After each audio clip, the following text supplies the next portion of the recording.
Remue ménage. Remue ménage.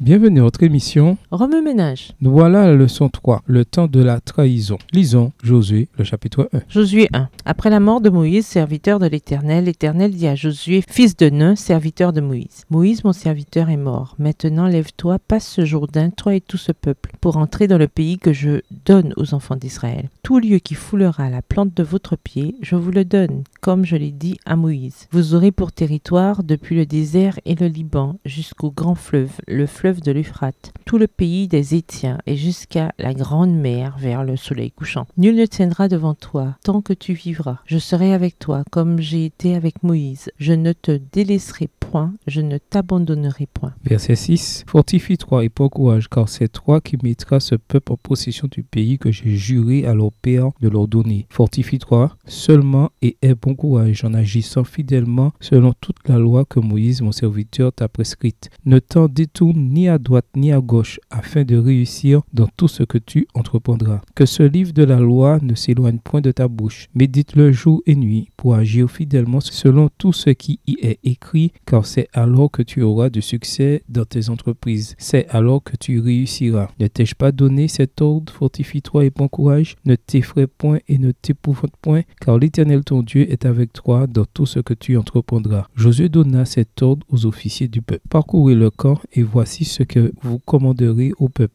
Préparez-vous des provisions, car dans 3 jours, vous passerez ce Jourdain pour aller conquérir le pays dont l'Éternel votre Dieu vous donne la possession. Verset 12. Josué dit aux Rubénites, aux Gadites et à la demi-tribu de Manassé. Rappelez-vous ce que vous a prescrit Moïse, serviteur de l'Éternel, quand il a dit « L'Éternel votre Dieu vous a accordé du repos et vous a donné ce pays. Vos femmes, vos petits-enfants et vos troupeaux resteront dans le pays que vous a donné Moïse de ce côté-ci du Jourdain. Mais vous tous, hommes vaillants, vous passerez en armes devant vos frères et vous les aiderez, jusqu'à ce que l'Éternel ait accordé du repos à vos frères comme à vous, et qu'ils soient aussi en possession du pays que l'Éternel votre Dieu leur donne. Puis vous reviendrez prendre possession du pays qui est votre propriété et que vous a donné Moïse, serviteur de l'Éternel, de ce côté-ci du Jourdain vers le soleil levant. » Verset 16. Ils répondirent aussi à Josué en disant, « Nous ferons tout ce que tu nous as ordonné et nous irons partout où tu nous enverras.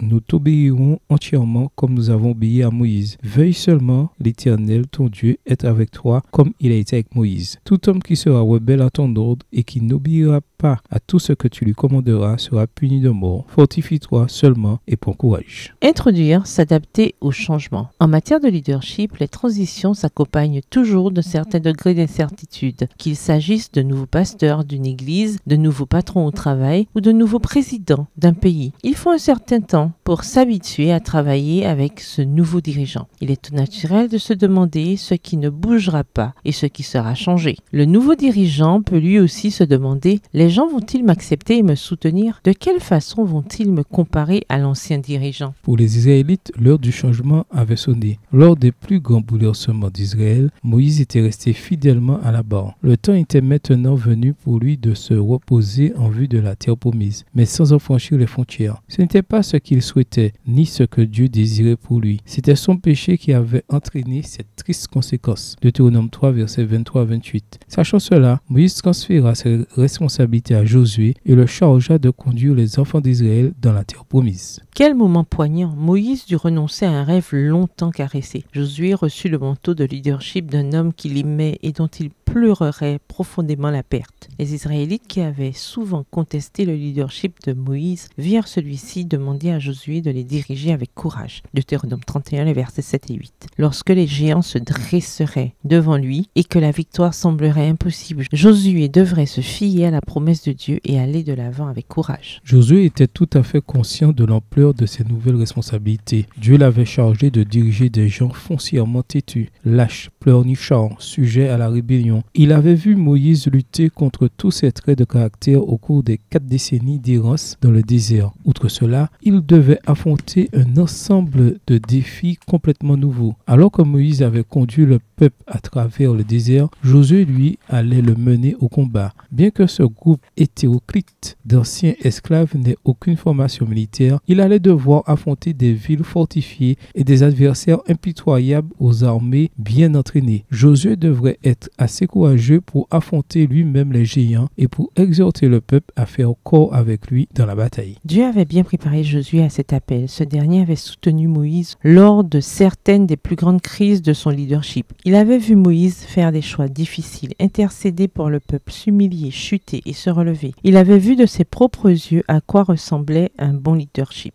Mais il ne se sentit pas moins intimidé pour autant. Comment arriverait-il à marcher sur les traces de son prédécesseur? Le peuple n'allait-il pas se demander comment il pourrait être à la hauteur de Moïse? Pour éviter tout malentendu, Dieu fit comprendre à tout le monde qu'il avait lui-même choisi Josué. Nombre 27, les versets 12 à 22, Deutéronome 3, le verset 28, Deutéronome 31, les versets 1 à 23, Deutéronome 34, les versets 7 à 9. Il le conduirait de sorte que personne ne pourrait douter de l'origine divine de son appel et de sa mission. Dès la première page du livre de Josué, on constate immédiatement un changement dans le leadership. Auparavant, Dieu avait parlé à Josué par l'intermédiaire de Moïse. S'adressant maintenant directement à Josué, il informa de la mort de Moïse et lui ordonna de préparer le peuple à aller de l'avant et à réclamer son héritage. Lorsque Dieu appela Josué à diriger, il lui donna l'assurance de l'aide divine. Cependant, les promesses de Dieu reposaient sur certaines exigences. Josué devait être fort, s'en remettre entièrement à lui et être fidèle à sa parole. Tout reposait sur une alliance relationnelle entre Dieu, Josué et le peuple. S'ils étaient disposés à lui faire confiance et à s'appuyer sur ses promesses en dépit des sombres réalités auxquelles ils étaient confrontés, Dieu leur donnerait alors d'éclatantes victoires. Cette semaine, identifiez les domaines dans lesquels Dieu vous appelle à être courageux et fort face aux transitions de leadership ou même à vos défis personnels. Comme Josué prenant la place de Moïse, ayez confiance que la présence de Dieu et non vos capacités déterminera votre succès. Ouamienège, écrivez Josué 1, les versets 1 à 9, à partir de la version biblique de votre choix. Vous pouvez aussi réécrire ce passage avec vos propres mots, en tracer les grandes lignes ou faire une carte heuristique de Josué 1. Au revoir. Et à demain si Dieu veut. Remue ménage. Remue ménage.